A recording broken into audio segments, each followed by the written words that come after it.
Il faut dire d'abord que le choix de Tom, du technicien belge Tom, n'est pas une surprise. Depuis la publication de la liste, de la short list, c'est-à-dire la liste des 6 entraîneurs qui ont été sélectionnés par la commission de dépouillement, on savait que Tom Saintfout était le grand favori. Il y a eu beaucoup de rumeurs. Ensuite, du côté de la fédération, on savait que le choix avait été porté sur le Belge pour diriger les Aigles. Bon. Maintenant, comme la fédération avait défini 4 grands critères pour le choix du nouveau sélectionneur, à savoir la licence CAF A, la licence A de la CAF, et ensuite la connaissance du football africain, et ensuite le nouveau sélectionneur, on allait demander au nouveau sélectionneur de résider de façon permanente au Mali, et ensuite les motivations.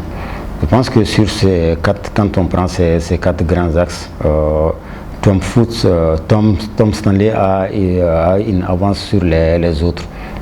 Il a dirigé pas moins de 4 équipes africaines avant de venir, donc avant d'être nommé poste de sélectionneur du Mali. Et ensuite, il a dirigé beaucoup de clubs. Il a dirigé également d'autres équipes nationales, d'autres continents. Donc c'est quelqu'un qui a de l'expérience. Il a dirigé Malte, par exemple, qui est une équipe européenne. Il a dirigé les Philippines qui sont sur le continent américain. Donc sur ce point, il a beaucoup d'expérience. Je remarque aussi que c'est la première fois que le Mali engage un entraîneur belge. Et ensuite, il se murmure que le nouveau sélectionneur voulait coûte que coûte avoir une équipe capable de remporter la Coupe d'Afrique et capable de se qualifier pour la Coupe du Monde, et qu'il était très intéressé par le poste de sélectionneur du Mali. Son dernier poste, c'est la Gambie, et c'est là où il a fait son plus haut fait d'armes. Il a qualifié cette équipe d'abord pour la première fois à la phase finale de la Coupe d'Afrique, mais surtout il est allé jusqu'en quart de finale avec les Gambiens, chose qu'il n'avait pas réussi ni avec l'Éthiopie, ni avec le Zimbabwe, ni avec la Namibie, je crois qu'il a également entraîné. Donc grosso modo, je peux dire que c'est un entraîneur d'expérience qui a été choisi par le Mali. Maintenant, tout va dépendre des résultats qu'il va obtenir.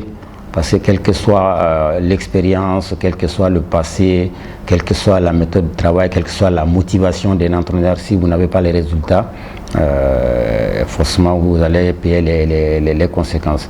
Et ce que je ne souhaite pas du tout pour le nouveau sélectionneur. Et ensuite, dans son programme, il est prévu qu'il va prendre l'équipe après les 2 prochains matchs des éliminatoires de la CAN Maroc 2025. Donc, mais qui sera là aux côtés de l'intérimaire Alou Badara pour assister à ces 2 matchs-là. Donc souhaitons lui bonne chance et espérons qu'il lui fera mieux que tous ses prédécesseurs.